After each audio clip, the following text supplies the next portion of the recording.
Hello friends, welcome back to my channel. അപ്പോൾ ഞാൻ കഴിഞ്ഞ ദിവസം വീഡിയോയിൽ പറഞ്ഞതുപോലെ ഇനി മുതൽ ഡെയിലി ഡേ ഇൻ മൈ ലൈഫോ അല്ലെങ്കിൽ എന്തെങ്കിലുമൊക്കെ വീഡിയോസ് ആയിട്ട് ഞാൻ വരാം. അപ്പോൾ ഞാനിപ്പോൾ ഒരു half day in my life shoot ചെയ്തിട്ടുണ്ട്.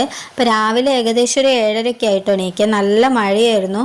പിന്നെ നമുക്ക് ഈ രാവിലെ ഇപ്പോൾ എൻ്റെ വീട്ടിലായതുകൊണ്ട് തന്നെ എനിക്ക് ഒരുപാട് പണിയൊന്നും എടുക്കാനില്ലാത്തതുകൊണ്ട്, എന്ന് വെച്ചാൽ കുട്ടീൻ്റെ കാര്യമല്ലാതെ പുറമേ ഉള്ള കാര്യങ്ങളൊന്നും വലിയ കാര്യമായിട്ട് ഇല്ലാത്തതുകൊണ്ട് തന്നെ ഒരുപാട് നേരത്തെ എണീക്കേണ്ട കാര്യമില്ല. അപ്പോൾ ഞാനൊരു 7:30 ആയിട്ടോ എണീക്കുന്ന സമയത്ത്. പിന്നെ എണീറ്റപ്പോൾ തന്നെ ഒരു ഗ്ലാസ് വെള്ളവും കുടിച്ച് പിന്നെ മോൾ എണീക്കുമ്പോഴത്തെ ഞാൻ എണീറ്റ് ഒരു 5 മിനിറ്റ് ഒക്കെ ആവുന്ന വരെ അവൾ കിടക്കുകയുള്ളൂ. അതുകൊണ്ടാണ് ഞാൻ ഒന്നും കൂടെ അവൾ എന്താ പറയുക, അവളൊന്ന് കിടന്നോട്ടെ എന്നൊക്കെ വിചാരിച്ചിട്ട് ഞാൻ കുറച്ച് ലേറ്റ് ആവുന്നതും. പിന്നെ അവൾക്ക് ഉറക്കം റെഡി ആയില്ലെങ്കിൽ അവൾ കരയും, അങ്ങനത്തെ കാര്യങ്ങളൊക്കെ. അപ്പോൾ അതാ അവൾ എണീറ്റ് വന്നു കേട്ടോ. ഞാൻ ദോശ ഊറ്റിയ സമയത്ത് പിന്നെ അവൾക്ക് ദോശ കൊടുത്തു. അവൾക്ക് ദോശയും ഒരിത്തിരി കറിയും കൊടുത്തു. പിന്നെ എനിക്കിവിടെ പൂളയായിരുന്നു കേട്ടോ. പിന്നെ തലേ ദിവസത്തെ മീൻകറി ഉണ്ടായിരുന്നു. അപ്പം ഞാൻ അതും കൂട്ടിയിട്ടാണ് കഴിച്ചത്. പിന്നെ അവൾക്ക് അങ്ങനെ ഈ പൂളാന്ന് ഇവിടെ കോഴിക്കോട് ഭാഗത്താണ് കേട്ടോ പറയാം. നിങ്ങളുടെ അവിടെ സംഭവം മരച്ചീനി ആ സംഭവം തന്നെയാണ്. അപ്പോൾ നമുക്ക് രാവിലെ ഇപ്പോൾ നോൺ വെജ് കഴിക്കുന്നതിനൊന്നും ബുദ്ധിമുട്ടില്ല. പക്ഷേ ചില നാട്ടിലൊക്കെ രാവിലെ നോൺ വെജ് അല്ലെങ്കിൽ മീൻകറിയൊക്കെ ഭയങ്കര ബുദ്ധിമുട്ടാണെന്നൊക്കെ പറയുന്നതൊക്കെ ഞാൻ കേട്ടിട്ടുണ്ട്. അപ്പോൾ നമുക്കൊക്കെ അത് ശീലമായതുകൊണ്ട് പിന്നെ അത് പ്രശ്നമില്ല കേട്ടോ. പിന്നെ ഞങ്ങളിതാ മഴയായാൽ പിന്നെ ബെഡിൽ നിന്ന് ഇറങ്ങാനേ തോന്നില്ല. വീണ്ടും ബെഡിലായി എന്തൊക്കെയോ കാഷ്നട്ടും കാര്യങ്ങളൊക്കെ വെറുതെ തിന്ന് അങ്ങനെ ഇരുന്നു കേട്ടോ. പിന്നെ പുറത്ത് മഴയൊക്കെ നോക്കി ഒന്ന് കുറവുണ്ടോയെന്ന്. അപ്പോൾ കുറച്ചൊരു കുറവ് പോലെ തോന്നി. പിന്നെ വേഗം എണീറ്റ് 2 മുട്ട പുഴുങ്ങാൻ വേണ്ടി വെച്ചു കേട്ടോ. പിന്നെ പെണ്ണിനെ ഒന്ന് കുളിപ്പിക്കണം. എനിക്കാണെങ്കിൽ ഈ തണുപ്പുള്ള സമയത്ത് കുട്ടീനെ കുളിപ്പിക്കാമെന്ന് പറഞ്ഞു കഴിഞ്ഞാൽ ജലദോഷം അതും ഇതൊക്കെ വരും. മാക്സിമം തല നനയ്ക്കാതൊക്കെ നോക്കിയെങ്കിലും ഇവൾക്കാണെങ്കിൽ ഈ ഡെയിലി നമ്മൾ ചെറുപ്പം തൊട്ടേ കുളിപ്പിച്ചിട്ട് അവൾക്കിങ്ങനെ കുളിക്കാതിരിക്കുമ്പോൾ ഭയങ്കര ഒരു ബുദ്ധിമുട്ട് പോലെയാണ്. അപ്പോൾ പിന്നെ അവളെ കുളിപ്പിച്ചു കേട്ടോ. കുളിപ്പിച്ച് ഡ്രസ്സൊക്കെ ചെയ്യിപ്പിച്ച് പിന്നെ ഫുഡ് കൊടുക്കാനായിട്ട് നോക്കി. എന്താ പറയുക, നമുക്ക് എത്ര നേരം എണീറ്റാലും അല്ലെങ്കിൽ എത്ര നേരം വൈകി എണീറ്റാലും നമുക്ക് എന്താ പറയുക ആ ദിവസം അങ്ങനെ പോകും. കാരണം ഇവളുടെ കാര്യങ്ങളൊന്ന് ചെയ്യുമ്പോൾ തന്നെ ഒരു ദിവസം മൊത്തം വേണം. എല്ലാ കാര്യങ്ങളും ചെയ്ത് ഇപ്പം നമ്മൾ എന്ത് ചെയ്യാനില്ല എന്ന് പറഞ്ഞാലും ഒരു കുട്ടീൻ്റെ കാര്യങ്ങൾ ചെയ്യാനുണ്ടാവുമല്ലോ. അപ്പം അങ്ങനെ എല്ലാ കാര്യങ്ങളും ചെയ്യുമ്പോഴത്തേക്ക് നമുക്ക് എന്താ പറയുക സ്വന്തമായിട്ടൊരു കാര്യം ചെയ്യാനുള്ള സമയമൊന്നും കിട്ടില്ല കേട്ടോ. ഞാൻ പിന്നെ മുട്ടയൊക്കെ പുഴുങ്ങാൻ വെച്ചിട്ടുണ്ടായിരുന്നില്ല. അപ്പോൾ അതൊക്കെ ഒന്ന് മാറ്റി അവൾക്ക് കഴിക്കാനായിട്ട് കൊടുത്തു. ഇത് രണ്ടൊന്നും അവൾ കഴിക്കില്ല കേട്ടോ. അവൾ ഒരെണ്ണം ഞാൻ എങ്ങനെയെങ്കിലുമൊക്കെ കഴിപ്പിക്കും.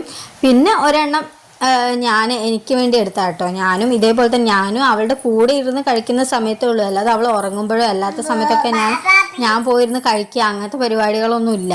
അപ്പോൾ പിന്നെ അവളെ കൂടി ഇരുന്ന് വയറ്റിലാവുന്നത് കഴിക്കാനേ ഉള്ളൂ. പിന്നെ എനിക്കിപ്പോൾ പൊതുവേ എന്താ പറയുക അങ്ങനെ ഫുഡിനോടൊന്നും വലിയ താല്പര്യം തോന്നുന്നില്ല. വിശപ്പ് വരുമ്പോൾ എന്തെങ്കിലുമൊക്കെ എടുത്ത് ആ വിശപ്പ് അങ്ങ് മാറ്റണം എന്നല്ലാണ്ട് ഇഷ്ടപ്പെട്ട എന്തെങ്കിലും ഉണ്ടാക്കി കഴിക്കുക അല്ലെങ്കിൽ ഫുഡ് ഇന്നത് കഴിക്കണം ടൈമിൽ അങ്ങനത്തെ ഒരു ശ്രദ്ധ ഇപ്പം ഇല്ല. എനിക്കറിയാം നല്ലതല്ല എന്ന്.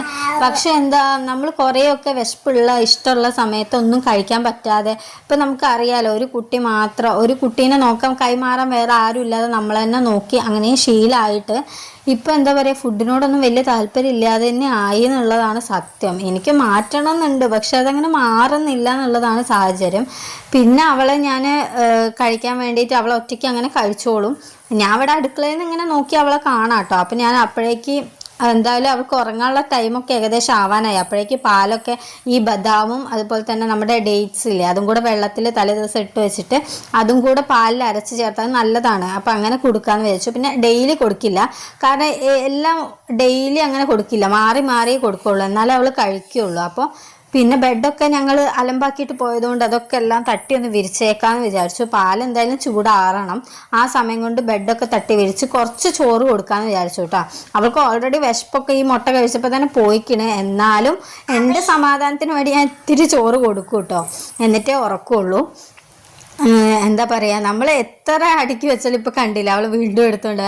ഇത് പിന്നെ എനിക്ക് സ്ഥിരമാണ് ഇപ്പോൾ ക്ലീനിങ് എന്ന് പറഞ്ഞിട്ടുണ്ട്. കാരണം എന്തായാലും 5 മിനിറ്റ് കൂടുമ്പോൾ ഒന്നെങ്കിൽ ക്ലീൻ ചെയ്യാം, അല്ലെങ്കിൽ പിന്നെ എങ്ങനെയെങ്കിലും ആയിക്കോട്ടെ എന്ന് പറഞ്ഞിട്ട് വൈകുന്നേരം മാത്രം ലാസ്റ്റായിട്ടൊന്ന് ക്ലീൻ ചെയ്യുക. എനിക്ക് ഒട്ടും വയ്യാത്ത സമയത്തൊക്കെ ഞാൻ അങ്ങനെ ചെയ്യും, അല്ലാത്ത സമയത്തൊക്കെ ഞാൻ അപ്പം ക്ലീൻ ചെയ്യും കേട്ടോ. എനിക്കാണെങ്കിൽ എന്തെങ്കിലുമൊക്കെ ഇങ്ങനെ പരന്ന് കിടക്കുന്ന കാണുമ്പോൾ തന്നെ ഇങ്ങനെ വേറൊന്നും ചെയ്യാൻ തോന്നൂല. ഇത് ചെയ്യണം എന്ന് ഇങ്ങനെ മൈൻഡിലുണ്ടാവും. അപ്പം അങ്ങനെ ചോറൊക്കെ കൊടുത്ത് പിന്നെ ഡയപ്പറൊക്കെ ഒന്ന് ചേഞ്ച് ചെയ്യണമായിരുന്നു കേട്ടോ. ഡയപ്പർ ഇട്ടിട്ട് ഞാൻ അവളെ ഉറക്കാറുള്ളൂ. കാരണം അവൾ അങ്ങനെ ശീലമായിട്ടില്ല, ഇങ്ങനെ ഉറങ്ങുന്ന സമയത്ത് മൂത്രമൊഴിക്കാണ്ട് അങ്ങനെയൊന്നും ആയിട്ടില്ല. 1.5 വയസ്സ് കഴിഞ്ഞിട്ടല്ലേ ഉള്ളൂ. അപ്പോൾ ഉറങ്ങുന്ന സമയത്ത് ഇപ്പോൾ രാവിലെയും അതേപോലെ തന്നെ രാത്രിയും ഡയപ്പർ ഇടിപ്പിക്കാറുണ്ട്, അല്ലാത്ത സമയത്തൊന്നും ഇടിപ്പിക്കില്ല കേട്ടോ. അപ്പോൾ അങ്ങനെ ഞാൻ പിന്നെ അവളെ ഉറക്കാൻ വേണ്ടിയിട്ട് പാലൊക്കെ എടുത്ത് വെച്ചിട്ടുണ്ടായിരുന്നു. അപ്പോൾ അത് കൊടുക്കാൻ വേണ്ടിയിട്ട് പോകട്ടോ. പിന്നെ ആൾക്ക് അതൊക്കെ ശീലമാണ്. പിന്നെ ഇങ്ങനെ കിടന്ന് കുടിക്കണത് ഞാൻ തലേണേൻ്റെ മുകളിൽ കിടത്തിയിട്ടാണ് കൊടുക്കണത്. ഇതുവരെ കുഴപ്പമൊന്നും ഉണ്ടായിട്ടില്ല കേട്ടോ. എനിക്കും ടെൻഷനൊക്കെ ഉണ്ട്. ഞാൻ കൂടെ ഇല്ലാത്ത സമയത്തൊന്നും ഞാൻ അങ്ങനെ കൊടുക്കുകയൊന്നുമില്ല. പിന്നെ അവൾക്ക് കുടിച്ച് അങ്ങനെ ശീലമായിട്ടുണ്ട്. അങ്ങനെ കുടിച്ചിട്ട് പിന്നെ അങ്ങനെ ഉറങ്ങും. പിന്നെ ഞാൻ ഇതേപോലെ ഇങ്ങനെ കിടന്ന് ഒന്ന് അഭിനയിച്ച് കൊടുക്കണം ഉറങ്ങുന്ന പോലെ, എന്നാലേ അവൾ ഉറങ്ങുള്ളൂ കേട്ടോ. ഞാൻ ഉറക്കിയിട്ടേ അവൾ ഉറങ്ങുള്ളൂ. അപ്പോൾ അത്രയേ ഉള്ളൂ ഇന്നത്തെ വീഡിയോ ഇഷ്ടമായ